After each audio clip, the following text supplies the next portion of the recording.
Hi friends, welcome to Mindful Cooking at Geetha's Kitchen. Today's special is Podi Pulinkari. This recipe is from my friend Shilpa. Thank you Shilpa. The speciality of this pulinkari is the freshly ground spices. എന്താ പരിപാടി ഗീത? നമ്മുടെ വീട്ടിലുണ്ടായ ഒരു മത്തനാണ്. ആ മത്തനിട്ടിട്ട് ഒരു പൊടി പുളിങ്കറി ഉണ്ടാക്കാൻ പോവുകയാണ്. പൊടി ഉണ്ടാക്കിയിട്ട് കുറച്ച് നാളികേരം ആവശ്യമുള്ളൂ, പരിപ്പൊന്നും ആവശ്യമില്ല. ഒരു മത്തനോ എന്ത് വേണമെങ്കിൽ, കുമ്പളങ്ങിയോ എന്ത് വേണമെങ്കിലും ഉണ്ടാവും, എന്ത് കഷ്ണം വേണമെങ്കിൽ ഉപയോഗിക്കാം. അപ്പൊ ഞാൻ ഈ മത്തനൊന്ന് കട്ട് ചെയ്ത് നോക്കട്ടെ. നമ്മളെ വീട്ടിലുണ്ടായ മത്തനാണ്.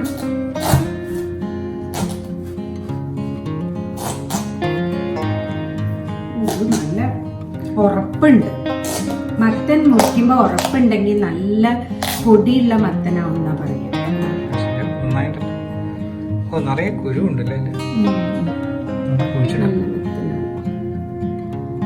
ഏകദേശം ഒരു 6 മാസം കഴിഞ്ഞ മത്തനാണ്.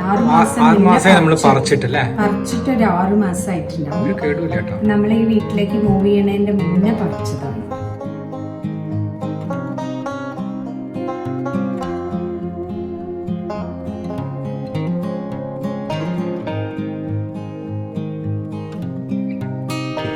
ഏകദേശം പകുതി മത്തൻ മുറിച്ചിട്ടുണ്ട്. അപ്പൊ ഇങ്ങനത്തെ കഷ്ണമായിട്ടാണ് മുറിച്ചത്. ബാക്കി ഇതാ ആ ഒരു മത്തന്റെ ബാക്കിയാണത്. ഇതിപ്പോ ഞാൻ കഴുകിയിട്ട് കൽച്ചട്ടിയിലിട്ട് വേവിക്കാൻ പോവാണ്. മഞ്ഞളും ഉപ്പും ഇട്ടിട്ട് വേവിക്കുക. കൽച്ചട്ടിയില് കുറച്ച് വെള്ളം വെച്ചിട്ട് ഞാൻ അതിലേക്ക് ഈ കഴുകിയ മത്തൻ ഇടാൻ പോവാണ്. എത്ര നേരം എടുക്കുന്നത് വെന്ത് വരാൻ? ഇതൊരു 10-15 മിനിറ്റ് എടുക്കുള്ളൂ. കാരണം മത്തന് അത്രേ വേവുള്ളൂ. അത്രേ വേവുള്ളൂ മത്തന്. ഞാൻ ഇതിലൊരു 2 പച്ചമുളകും കൂടി കീറിയിടാൻ പോവാണ്. 2 പച്ചമുളക് ഇട്ടിട്ടുണ്ട്. ഇതിൽ കുറച്ച് മഞ്ഞപ്പൊടി ഉപ്പും കൂടി ചേർത്തിട്ട് അടച്ചു വെക്കാൻ പോവാണ്. മഞ്ഞപ്പൊടി ഇടാം, ഗ്രൗണ്ട് ടർമറിക് ഏകദേശം ഒരു 1-1.5 ടീസ്പൂൺ ഇട്ടിട്ടുണ്ട്. 1 ടീസ്പൂൺ ഉപ്പും 1 ടീസ്പൂൺ ഉപ്പ് ഇട്ടിട്ടുണ്ട്. ഇനി അത് മീഡിയം ഹീറ്റിൽ വെച്ചിട്ട് ഒന്ന് വേവിച്ചെടുക്കാം.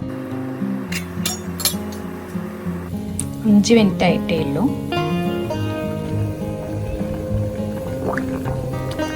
ഇതൊക്കെ വെന്ത് കഴിഞ്ഞു. ഇതൊരു 10 മിനിറ്റ് എടുത്തിട്ടേ ഉള്ളൂ വേവാൻ. അപ്പോൾ വല്ലാതെ വെന്തുടയണ്ട. കഷ്ണമൊക്കെ പാകത്തിന് വെന്തിട്ടുണ്ട്.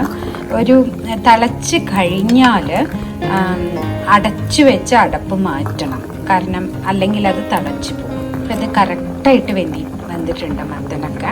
ഏകദേശം ഒരു ചെറിയൊരു ചെറുനാരങ്ങയുടെ വലിപ്പത്തിൽ പുളി ഞാൻ തിളച്ച വെള്ളത്തിലിട്ട് വെച്ചിട്ടുണ്ടായിരുന്നു. അപ്പം ഈ വെന്ത മത്തനിലേക്ക് പുളി പിഴിഞ്ഞ് വെച്ചത് ഒഴിക്കാൻ പോവുകയാണ്. മുഴുവൻ ജ്യൂസും കിട്ടണമെങ്കിൽ കുറച്ചും കൂടി വെള്ളം എടുത്തിട്ട് ഒന്നും കൂടി പിഴിയാം. പുളി ഒഴിച്ച് കഴിഞ്ഞിട്ട് നന്നായിട്ട് തിളയ്ക്കുന്നുണ്ട്.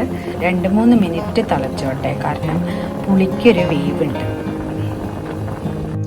പുളി ഒന്ന് വേവുമ്പോഴേക്കും നമുക്ക് പൊടി ഉണ്ടാക്കാം.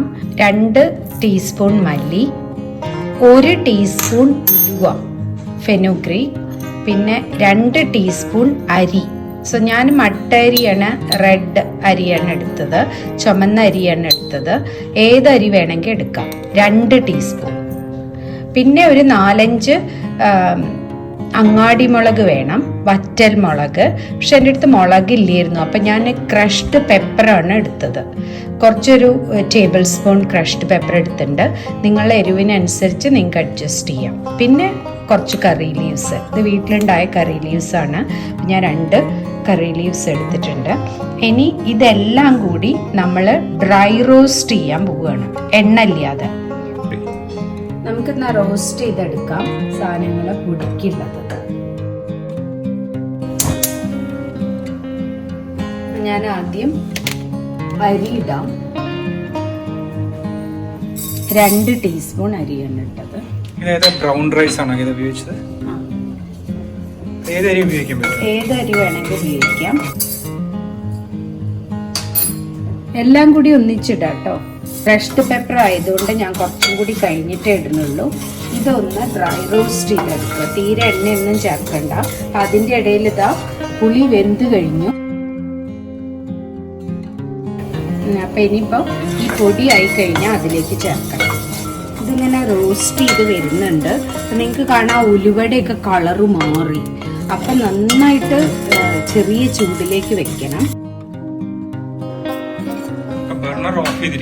ഞാൻ ഓഫ് ചെയ്തു, കാരണം കരിഞ്ഞു കൊണ്ട മുളകിൻ്റെ ഇത് കരിഞ്ഞു കൊണ്ടാണ് വെച്ചിട്ടാണ്.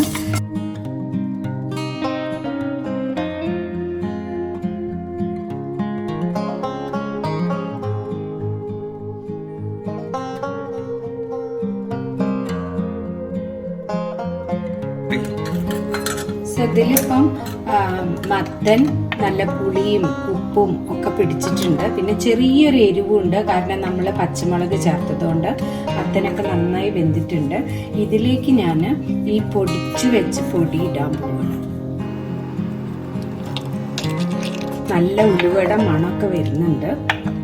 ഉലുവ, മല്ലി, പിന്നെ അരി ഇടുന്നത് കൊഴുപ്പിന് വേണ്ടിയിട്ടാണ്, ചെറിയൊരു കൊഴുപ്പ് കിട്ടാൻ വേണ്ടിയിട്ടാണ് അരി പൊടിച്ചിട്ടുള്ളത്. പിന്നെ കറിവേപ്പില ഇട്ടിട്ടുണ്ട്. 2 ടേബിൾ സ്പൂൺ തേങ്ങ അരച്ച് ഇതിലേക്ക് ഒഴിക്കുന്നുണ്ട്. ഇപ്പം തന്നെ കുറച്ച് നല്ല കൊഴുപ്പൊക്കെ വന്നിട്ടുണ്ട്. ഒന്ന് ചെറുതായിട്ടൊന്ന് തിളച്ചോട്ടെ ഇത്. ഇനി ആ പൊടിച്ചിട്ടുള്ള മിക്സിയിൽ തന്നെ 2 ടേബിൾ സ്പൂൺ നാളികേരം തേങ്ങ ചിരവിയത് അരച്ചെടുക്കുകയാണ്. വേറെ ഒന്നും അതിൻ്റെ കൂടെ ചേർക്കണില്ല. ഇപ്പം പൊടി ചേർത്ത് കഴിഞ്ഞിട്ട് ഒന്ന് തിളച്ചു. നല്ല മണം വരുന്നുണ്ട്. ഉലുവയുടെയും മല്ലിയുടെയും ഒക്കെ മണം വരുന്നുണ്ട്. അപ്പൊ പൊടി പുളിങ്കറി നല്ല കൊഴുപ്പും വന്നിട്ടുണ്ട്. ഈ പുളിങ്കറിയില് നാളികേരം അരക്കേണ്ട ആവശ്യമില്ല കേട്ടോ. ഞാൻ അല്ലാണ്ട് ഉണ്ടാക്കാറുണ്ട്. നല്ല സ്വാദാണ്. ഇതൊന്ന് ചെറുതായിട്ടൊന്ന് ചൂടായാൽ മതി. ഇനി ഇതിലേക്ക് കുറച്ച് ശർക്കര ഇടണം, കുറച്ച് കറിവേപ്പിലയും ഇടാം. കുറച്ച് കറിവേപ്പില ഇടാം. ഒരു ചെറിയൊരു അച്ച് ശർക്കര ഇടാം. എൻ്റെ അടുത്ത് ശർക്കര ഉരുക്കിയതുണ്ടായിരുന്നു. അപ്പൊ ഞാൻ ഏകദേശം ഒരു 1/2 ടേബിൾ സ്പൂൺ ശർക്കര ഉരുക്കിയതാണ് ഇടുന്നത്. നിങ്ങൾക്ക് ഒരു ചെറിയൊരു കഷ്ണം, ഒരു പകുതി ശർക്കര ഇട്ടാലും മതി. നമുക്കൊന്ന് വറവിടാതില് വെളിച്ചെണ്ണയിലാണ് വറവിടുന്നത്. ഞാൻ വെളിച്ചെണ്ണ ഒഴിച്ചു വെച്ചിട്ടുണ്ട്. ഏകദേശം ഒരു 2 ടീസ്പൂൺ വെളിച്ചെണ്ണ. 2 ടീസ്പൂൺ വെളിച്ചെണ്ണയിൽ വെളിച്ചെണ്ണ ചൂടായി കഴിഞ്ഞാൽ സാധാരണ വറവിടുന്ന മാതിരി കടുകും കറിവേപ്പിലയും മുളകും കൂടി ഇടുക. എണ്ണ ചൂടായി കഴിഞ്ഞു. ഇനി നമുക്ക് കടുക് ഇടാം.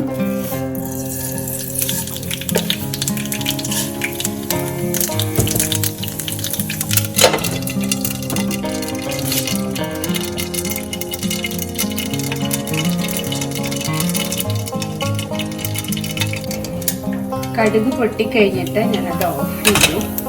കുറച്ച് കറിവേപ്പിലയും കൂടി ഇടാം. വറ്റൽമുളകും വേണമെങ്കിൽ ഇടാം കേട്ടോ.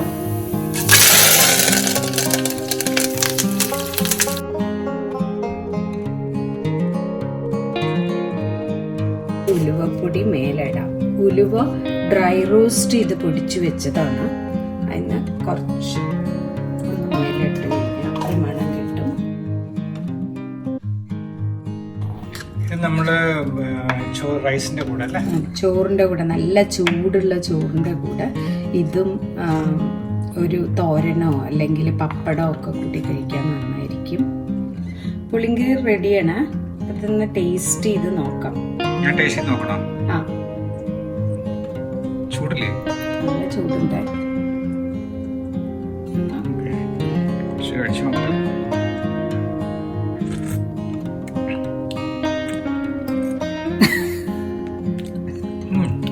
നന്നായിട്ടുണ്ട്. കുറച്ചേരം കൂടെ അതിൽ കലച്ചട്ടിയിൽ ഇരിക്കാന്ന് എനിക്ക് തോന്നുന്നു. ഒന്നും കൂടി പാകം വരാണോ? ടേസ്റ്റ് ഒക്കെ വന്നിട്ടുണ്ട്. കറക്റ്റാണ്. ഉപ്പും എല്ലാ മധുരവും കറക്റ്റ് ആയിട്ട് വന്നിട്ടുണ്ട്. ആ ഉലുവയുടെ ടേസ്റ്റും വരുന്നുണ്ട്. പക്ഷെ എനിക്ക് തോന്നുന്നു കുറച്ചു നേരം കൂടെ ആ കലച്ചട്ടിയിൽ ഇരുന്ന് ആ ചൂടൊന്ന് ഒന്നുകൂടെ പിടിച്ചു കഴിഞ്ഞാൽ കുറച്ചൊരു ടേസ്റ്റ് വരും. നിങ്ങളെല്ലാവരും ഈ പൊടിപ്പുളിങ്കറി ഉണ്ടാക്കി നോക്കിയിട്ട് അഭിപ്രായം പറയൂ.